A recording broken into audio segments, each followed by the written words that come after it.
I'm sure you've heard the news. The sun blew up. It's a headline that feels ripped from the pages of a disaster novel, a scenario so catastrophic it borders on the unimaginable. But what if we treated it not as fiction, but as a thought experiment? No, this isn't science fiction. Let's break down what would actually happen, moment by moment, if our star met a violent, explosive end. To be clear, our sun is not massive enough to go supernova. It's a stable, middle-aged star destined to swell into a red giant billions of years from now, a slow and relatively gentle process. A true supernova, a core collapse supernova, is reserved for stars at least 8 to 10 times more massive than our own. These giants live fast and die young, forging heavier and heavier elements in their core until they create iron. Iron is the end of the line. Fusing it consumes energy rather than releasing it. With its fuel source cut off, the star's core collapses under its own immense gravity in less than a second. This catastrophic implosion triggers a rebound, a shockwave that tears the star apart in the most powerful explosion the universe has to offer. So, for the sake of our journey into this cosmic catastrophe, we must imagine our sun is one of these titans. Let's press the button on this impossible scenario and watch the consequences unfold. The event itself begins in silence and darkness, deep within the solar core. The fusion that has powered our solar system for 4.6 billion years sputters and dies. Gravity, the relentless force the star has fought its entire life, wins.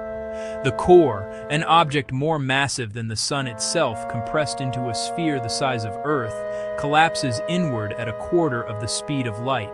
In a fraction of a second, it shrinks to the size of a city, becoming an ultra-dense proto-neutron star. This collapse releases an almost unbelievable amount of energy, but not as light. 99% of the explosion's energy is unleashed as a flood of ghostly particles called neutrinos. These neutrinos barely interact with matter, so they escape the dying star's dense, chaotic outer layers almost instantly. Traveling at nearly the speed of light, they begin their 150 million kilometer journey to Earth. Back at the sun, the core bounce shockwave is struggling, pushing against the immense pressure of the star's collapsing outer layers. For a few crucial moments, the explosion stalls. But the sheer density of neutrinos passing through provides the extra push needed to re-energize the shockwave, ensuring the star is blown to smithereens. The light from this blast, however, is trapped deep inside, fighting its way through a thick, expanding soup of plasma. It will take minutes, maybe even hours, to break free. Here on Earth, for about 8 minutes and 20 seconds, everything is completely normal. The sun shines, plants photosynthesize, and we remain blissfully unaware that the source of all our light and warmth is already gone. According to Einstein's theory of general relativity, gravity travels at the speed of light. So, for these 8 minutes, Earth continues to orbit a ghost, held in place by the gravitational field of a star that no longer exists. The first messengers of doom are the neutrinos. They arrive at the same instant the gravitational signal does.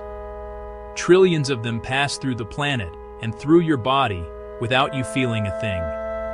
Only specialized underground detectors, built to spot these elusive particles, would register their arrival, the first and only warning humanity would ever receive.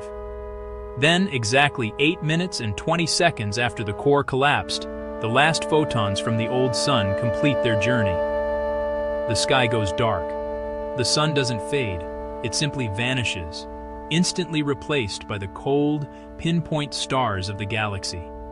Imagine the global panic. One moment, daylight. The next, an impenetrable, worldwide night, broken only by the moon, planets, and artificial lights.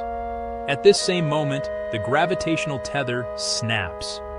Earth, no longer bound to the sun, is flung out into the cosmos, continuing in a straight line at its current orbital velocity of 30 kilometers per second. Our planet is now a rogue world, destined to drift through the interstellar void. But our immediate problems are far worse. A few minutes, or perhaps a few hours after the darkness begins, the light from the supernova itself finally breaks free of the stellar debris. A new, terrifying star appears in our sky. It would be blindingly bright, shining with the light of billions of suns. It would outshine the full moon by thousands of times, turning night into a surreal, brilliant day. This isn't gentle sunlight, it's a blast of high-energy radiation. First, a wave of gamma rays and X-rays, the most energetic forms of light, slams into our atmosphere. This is the instant killer. This radiation fries the dayside atmosphere, tearing electrons from atoms and superheating the upper layers. Our protective ozone layer, which shields us from the sun's normal ultraviolet radiation, would be obliterated in minutes. The radiation would ionize the atmosphere, creating a global aurora of eerie colors, a beautiful and deadly light show. For any life on the day side of the planet, the dose of radiation would be instantly lethal. Nothing would survive. Those on the night side would be temporarily shielded by the bulk of the planet, but their reprieve would be short-lived. Next, the thermal pulse arrives. The sheer intensity of the light from the supernova begins to heat the surface of the Earth. Temperatures spike globally. Within hours, the dayside surface temperature would climb past the boiling point of water. The oceans would begin to boil, sending colossal plumes of steam into the rapidly disintegrating atmosphere. Forests and grasslands would spontaneously combust, leading to a worldwide firestorm. All surface life that wasn't killed by the initial radiation blast would be incinerated. Within hours to days, the entire biosphere would be extinguished. Even life deep in the oceans, protected from the initial radiation, would be cooked as the seas turn into a global cauldron. The planet would be sterilized. The night side, once a temporary haven, would soon face the same fate as the Earth rotates, exposing it to the relentless glare of the supernova. Our once blue and white marble would be transformed into a charred, steaming, lifeless rock. But the destruction is not yet complete. The light and radiation were just the vanguard. The main event is the blast wave itself, the physical remnants of the sun, expanding outwards at a fraction of the speed of light. This shell of superheated gas and debris would take months, perhaps a year or two, to cross the distance to Earth's now rogue orbit.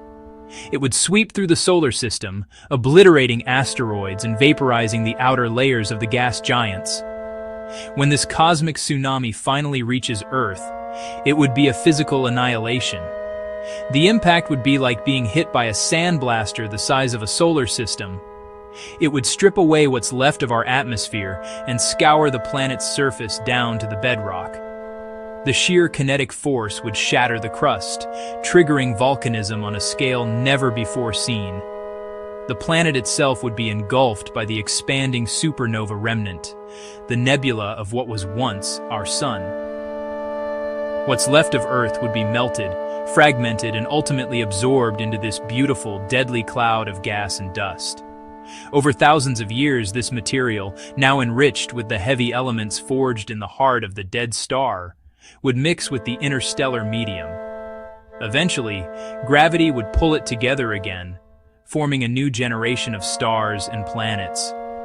The very atoms that once made up our world, and us, could